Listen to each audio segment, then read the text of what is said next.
प्यारे दोस्तों, आज हम सर्वेश अस्पताल में डॉक्टर प्रसून कामरा जी के पास हैं, जो कि हजारों ऑपरेशन कर चुके हैं, नी के भी और दूसरे भी, और छोटी सी आयु में बहुत बड़ा एक्सपीरियंस है। डॉक्टर साहब, आपका पाठक पक्ष में स्वागत करते हैं। और सबसे बड़ी बात यह है कि आजकल यंग एज में भी जो घुटनों की प्रॉब्लम हो रही है, व्हाट इज द रीजन? सबसे पहला रीजन तो देखिए लाइफस्टाइल है। सीडेंटरी लाइफस्टाइल हो चुका है, इंडोर हो गए हैं सारी के सारी हमारी एक्टिविटीज। उससे क्या होता है, सबसे पहली चीज जो होती है विटामिन डी की depletion.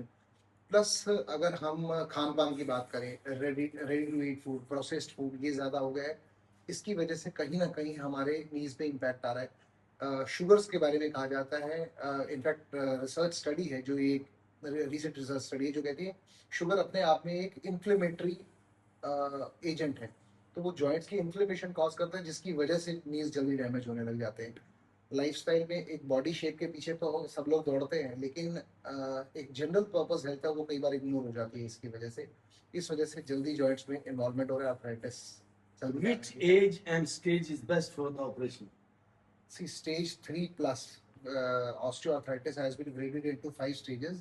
So grade 3 plus is the time when we tell the patient that you need knee replacement. तो आदमी के खुद को पेशेंट को कैसे पता चलेगा कि भी ये स्टेज है? देखिए, रेस्ट पेन, नाइट में पेन रेस्ट करते हुए, जब ये भी स्टार्ट हो जाए तो ये एक सही स्टेज होती है नी रिप्लेसमेंट के लिए, क्योंकि इस समय में मसल स्ट्रेंथ तो अच्छी है लेकिन जॉइंट्स पूरे तरीके से डैमेज हो चुके हैं।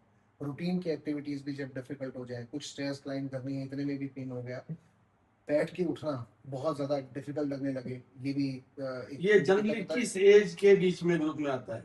देखिए, यूजुअली लेट 40s में अर्ली आर्थराइटिस स्टार्ट होती है, जब वो पहली बार सिम्टम्स आती है मिड 40s या अर्ली 40s में। पर ये रिप्लेसमेंट की स्टेज नहीं होती, बहुत ज़्यादा कुछ मेडिसिन की भी ज़रूरत नहीं होती है इसमें। लाइफस्टाइल मॉडिफिकेशन, थोड़ी सी एक्सरसाइजेस, इन्हीं से ही बहुत अच्छा चल जाता है। फिर ये एक ग्रेजुअल एजिंग प्रोसेस है, जैसे हमारे स्किन का होता है, जैसे हमारे हेयर का होता है, जैसे हमारी गट हेल्थ का होता है, ऐसे ही हमारे जॉइंट्स का भी होता है। तो जनरल एजिंग जब जब होती जाती है तो उसके साथ ये खराब होते जाते हैं।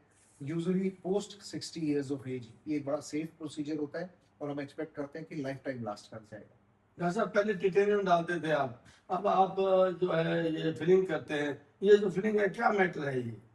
नहीं, दो तरह के अलॉयज अवेलेबल होते हैं। एक तो होता है कोबाल्ट क्रोम अलॉय, जो सबसे ज्यादा वर्ल्ड वाइड यूज होता है, या जो मेजॉरिटी ऑफ एमएनसीज हैं वो यही बनाती हैं। दूसरा एक होता है जिसे हम गोल्ड नेवी कहते हैं, या टाइटेनियम नायोबियम नाइट्राइड। इस अलॉय की ट्रिपल लेयरिंग की जाती है एक रॉ जॉइंट सरफेस के ऊपर, रॉ प्रोसेसेस के ऊपर। तो वो स्क्रैच प्रूफ और एंटी एलर्जिक पर्पज सर्व करता है। तो ये एक और एडवांसमेंट है जो आई है, तो हम लोग यूज कर रहे हैं। Which is better?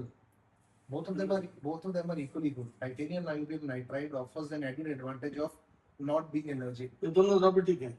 ये रोबोटिक तो एक तरीका है करने का, जैसे मैनुअल करते हैं कोई भी जॉइंट डाल सकते हैं, रोबोटिक भी इसी तरीके से होता है। ये एक तरीका है, एक पद्धति है उसको करने के लिए, एक मोडालिटी है। तो जो टिटेनियम में स्टील डालते थे यानी मेटल डालते थे और अब ये करते हैं, तो दोनों में भी चीज़ बेटर? और वही मैं आपको बता रहा था कि टाइटेनियम थोड़ा सा बेटर है, क्योंकि उससे एलर्जी का रिस्क जो है रिलेटिवली कम है। ऐसा नहीं है कि कोबाल्ट क्रोम से हर इंसान को एलर्जी होती है।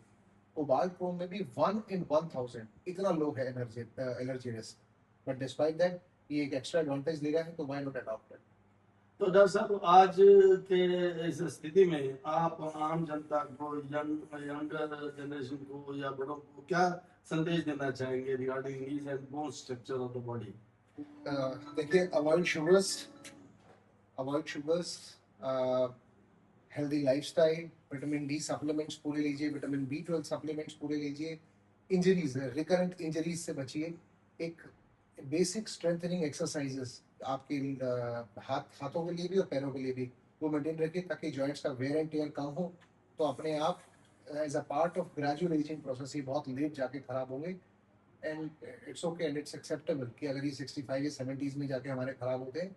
ये एक पार्ट ऑफ एजिंग है, इससे हम पूरे तरीके से कहें कि किस तरीके से कभी भी ना हो, पूरे तरीके से बच जाए, ये संभव नहीं है। तो पहले दोस्तों, डॉक्टर साहब ने कहा कि जो निष्क्रियता है, सेडेंटरी लाइफ जो है वो हमारे बोन स्ट्रक्चर के लिए, खास करके घुटनों के लिए ठीक नहीं है। इसलिए, और दूसरा खान पान का विशेष ध्यान रखें, बाहरी चीज़ों की बजाय जो जितना भी जंक फूड वगैरह का भी डॉक्टर साहब ने कहा है। तो डॉक्टर साहब, thank you very much. Thank you, pleasure.